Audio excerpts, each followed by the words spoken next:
Hey, welcome back to another episode of Local Rigs. Once again, we're at River City Studios here in Grand Rapids, Michigan. Today I've got Scott Warren from Black Cat Bone. Hi, I'm Scott Warren, and I live here in Grand Rapids, Michigan, and I'm the singer, songwriter, guitar player for a local band called Black Cat Bone.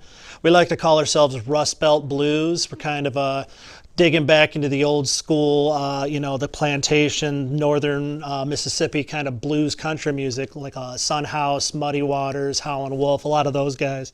I brought 4 guitars today, and I'm using 3 different tunings between these 4 different guitars, and I'll kind of go over that a little bit, why I do that with each one. Specifically, this guitar here, I named her Sharon. She's a Washburn Je5. It's a real classic jazz box, is what a lot of guitar players will refer to them as. It's got a really good kind of resonance, just even unplugged. It's got just kind of this real warm tone to it, very earthy and organic kind of a tone. It doesn't really require a lot of hot rods or a lot of pedals or effects even. This guitar just plays nicely through an amplifier. So that's really the #1 reason that Sharon here is my #1 guitar. I mean, she's sexy to look at, but she sounds just as good too. She's got the muscle to really back it up. She can walk the walk and she can talk the talk.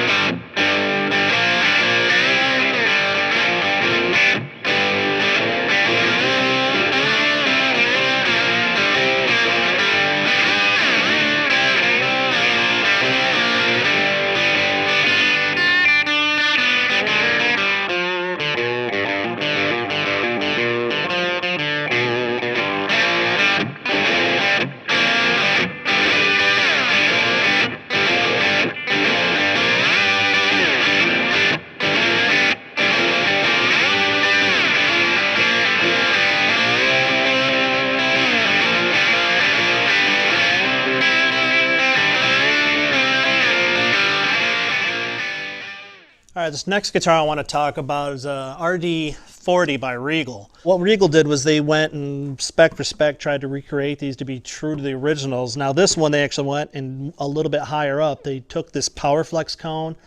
They put together their own proprietary alloy of steel and aluminum and whatever precious metals they wanted to do in their alchemy lab. But this cone actually got a lot of good reviews. When I read about it online and when I got this guitar, the PowerFlex cone was seen as kind of a nice little a step, just the next improvement that they could push it on. So it's taking an old style instrument and making it a little bit better. Now these ones don't have a pickup in it, but one of the things I did was put a piezo pickup on it, and I actually drilled into it, which probably make a lot of people scared, but I drilled right into my precious guitar and put a jack there. And on the underside of this cone, the wire goes in and it sits on the bottom of this beautiful metal cone, and as it vibrates, that piezo picks up just the vibration and turns an electric signal. It's not really ideal for playing like in a loud club or anything, but in the studio or at home, if I plug that into my amp or into my mixing board, you get a real true representation, real accurate representation of what the sound coming off the Resonator is. This guitar I use as my #1 guitar alongside of Sharon here, my Washburn, because I do like the difference. There's a wide disparity in the tone. This one's very warm and throaty and very emotional and powerful, where this guitar has a very kind of nice cutting glassy sound, but it also has sort of a soulful, mournful kind of a wail to it. So that's actually why I named it Camille, after the artist Camille Claudel, who is very expressive and soulful in her presentation of her work with the sculpture work that she does. And I'm a sucker for sad girls, and this is a very sad sounding girl.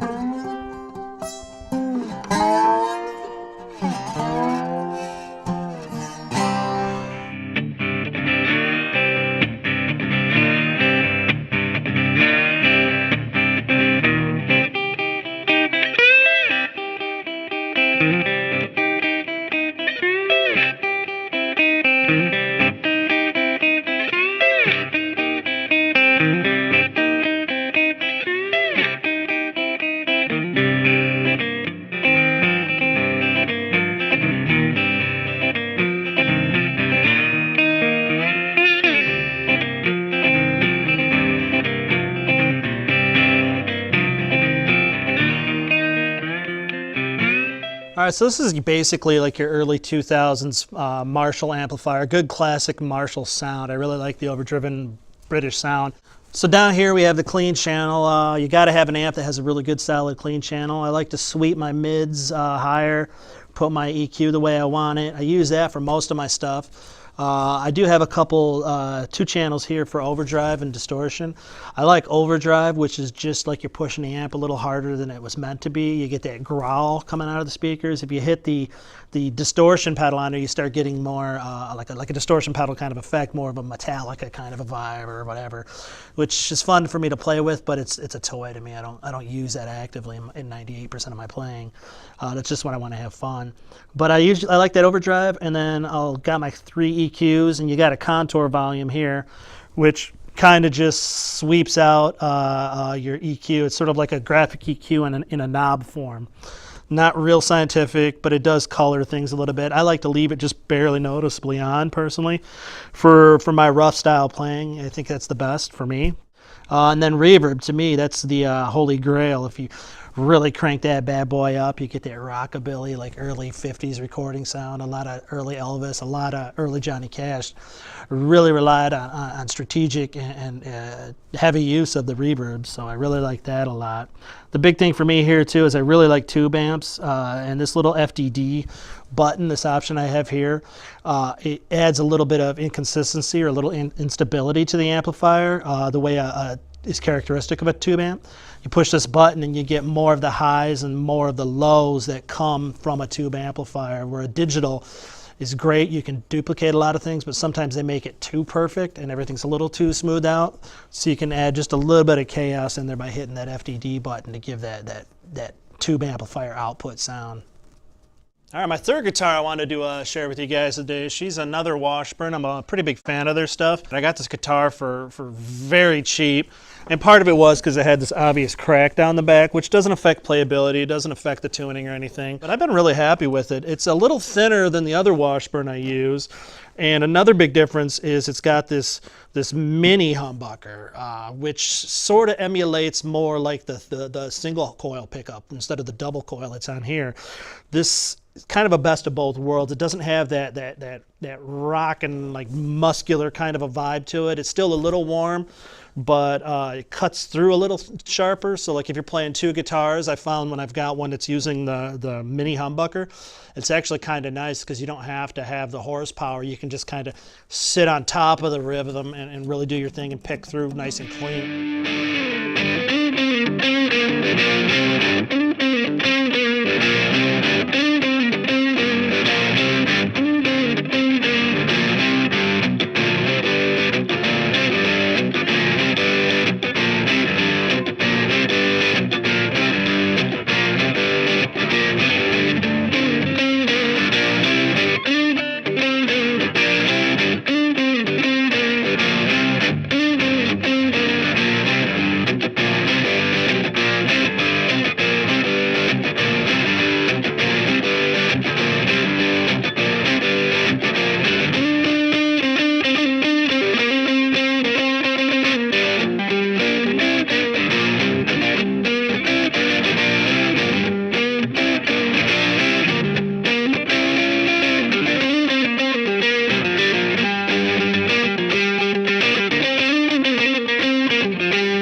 So this guitar here is a true Frankenstein guitar. So I've named her Elsa after Elsa Lancaster, the Bride of Frankenstein. And I'm not kidding when I say it's a Frankenstein. It's a neck from an Epiphone S310. I think the body is a Squier. I've definitely got some Squier hardware and some aftermarket hardware. These are some aftermarket pickups. Knobs from another guitar that I used to have. So there's literally at least 3 or 4 guitars and probably a couple little other parts just floating around in this sucker. Another thing with this one is it's a different guitar than the blues machines, the country machines that I'm playing here. This one's built for rock and roll. But it's true to form, I like to stay in open tuning, which I can use my slide bottle. I can kind of do these chunky primitive rhythms with both my right hand and my left hand with my picking and my fretting, and I like to use the slide bottles. But I like to explore the different tunings, and this guitar really responds to open D for me. My big fat jazz box over here, and this jazz box I like to keep in open G, which is real similar to your standard guitar tuning. It drops your high and your low strings a little bit lower, and it gives kind of a unique voice to it that a lot of the old blues guys, Son House, Muddy Waters, a lot of them guys really liked open G, or what they called Spanish tuning. The Resonator over here I keep in a real low open C, which is very swampy, and I think it really fits the characteristics of a Resonator guitar. Again, just optimizing, picking the right tuning on the right axis is a big deal.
And there you have it, another episode of Local Rigs.